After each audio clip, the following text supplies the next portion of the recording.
You know, it's absolutely insane to see how far structure decks have come since not just the beginning of Yu-Gi-Oh, but just like a decade ago, 2013 to 2023, on how structure decks have become from a useless product that people forgot even released to a product that people look forward to with glee, including me, because while I don't love Traptrix as much as Konami thinks the player base does, Traptrix is a really fun deck, and it's one of my personal favorites. And the reprints in this box are something I would look at this and say, hey, this is for the OCG, this is not for us in the TCG. And over the last 2 years especially, I've been proved somewhat wrong, and I'm really glad I have been, because the reprints that we have right now are just insane, and there's no other way to put it. It's like a dream come true. So we're going to go through these Disneyland reprints right over here, and we are getting evenly matched as most likely a common reprint.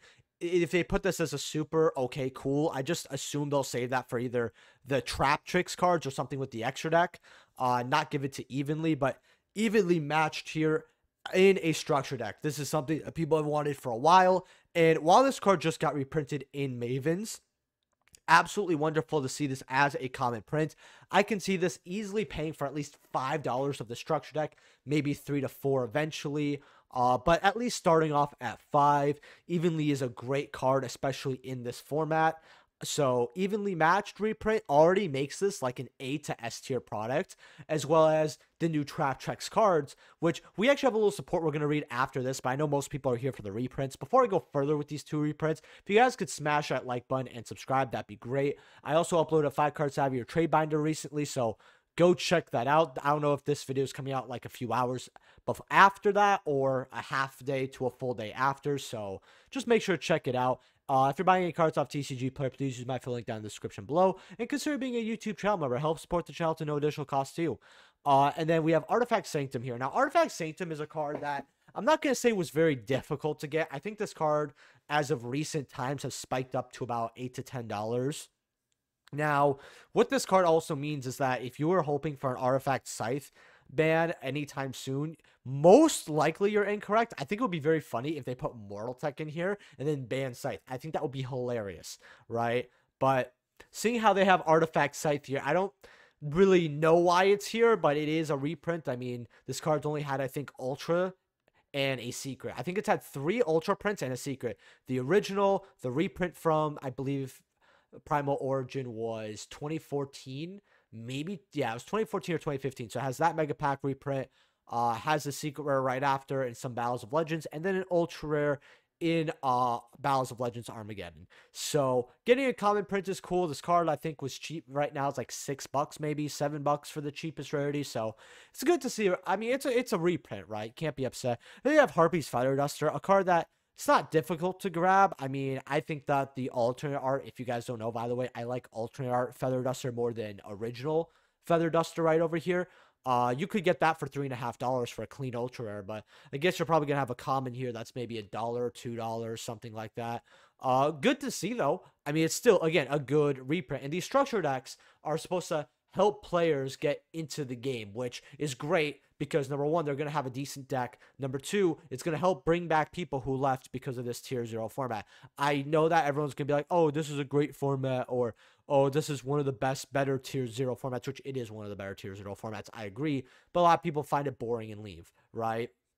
And it's affected more people are affected this tier 0 format than other tier 0 formats because they were solved quite quickly because Konami really got on them. This one they're just letting slide completely. It's actually kind of humorous how easily tier limits has been sliding recently. But once we get this next list, we'll see who's the winner here.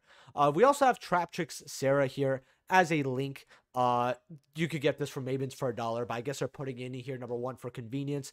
Number 2, and they're probably not thinking this far ahead because it's Konami, but there could be a Traptrix buyout for Mavens where Ultra Sarahs say go to $10, so you're paying way more for your Sarahs, and Ultras might still go up just because of this news, even though there is a reprint. There's a chance here, but this is a structure deck that you should definitely be getting on. If you see, this is definitely a good structure deck to keep sealed, and this is definitely, I think, going to be a cool deck to play, especially when this format is over.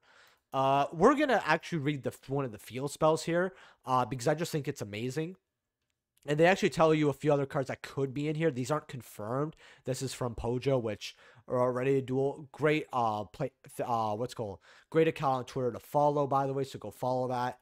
But yeah, so we might get Bombless, which, I mean, I don't think players are going to use that, but Gravedigger's Trap Hole. It's really funny because Bombless used to be running almost every deck back a long time ago.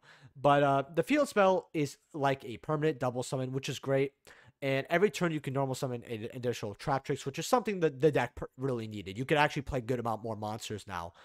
Because Traptrix had an issue with where you cannot play too many monsters, but you have to see a monster, right? But you cannot stock up on them, right? It was the deck had a contradiction essentially built into the strategy, and it's wonderful that the field spell resolves this. Like, it's actually funny how a double summon could just help out decks, but you normal summon an additional one, and you have a new Traptrix card that helps you do that, where if you control another Traptrix monster, you special it, right? Extender is already pretty nice, right? And then it protects the field spells, and then it can, when it normal summons, you get field spells. So you have a little bit of variety there, which is really nice. So you don't really brick with it either. If you already have the field spell on this card, you're like, oh, I extend it into an additional XYZ, which is good.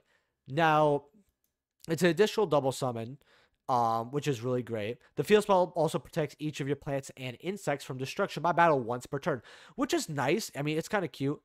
And it lets you banish any monster you control to tag another Traptrix from your hand or graveyard, which basically is really, really good. They gave it kind of like a weird glad cousin effect, if that makes sense to anyone, which is cute. I did not expect that, right? And then it's great for triggering those powerful special summon effects, and that's not the only spell card. Traptrix gets a draw 2 spell that lets you discard level 4 insect or plant or normal trap to draw 2 cards. Basically, you're always going to have this draw 2 available. And I will say this though, it's a draw 2, but it lets you go +0 since you're discarding to add. But if you bricked with multiple cards or something like that, it's nice. Plus, it lets you dig through the deck. It's cute, right? Helping with hands and consistency is not going to hurt this deck at all. Once it's in your graveyard, you can banish it to recycle a banished card back to the bottom of your deck, which is great because if you don't know, Traptrix banishes their traps. Like, they'll set them and then they have to banish during the end phase or opponent's end phase, all that. Kind of forcing you to use it at a ready's notice, which, I mean, at least you get it, right? Which is nice, but you recycle your trap, right? Which is pretty good. I would say I kind of wish it was banished / graveyard, but I think that's asking a little too much.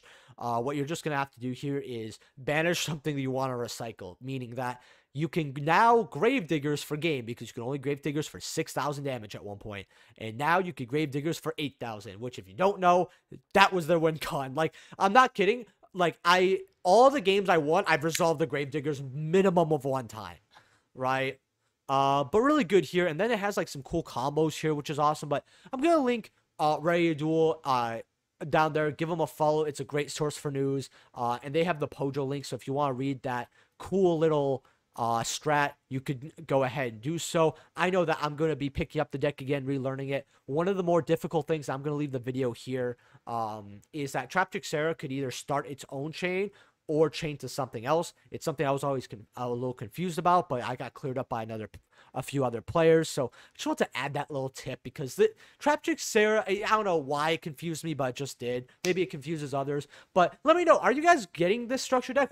What do you think of the reprints? What do you guys think about some of the stuff I've said, as well as, are you hyped up for this like I am? And I'll see you guys in the next video. Peace.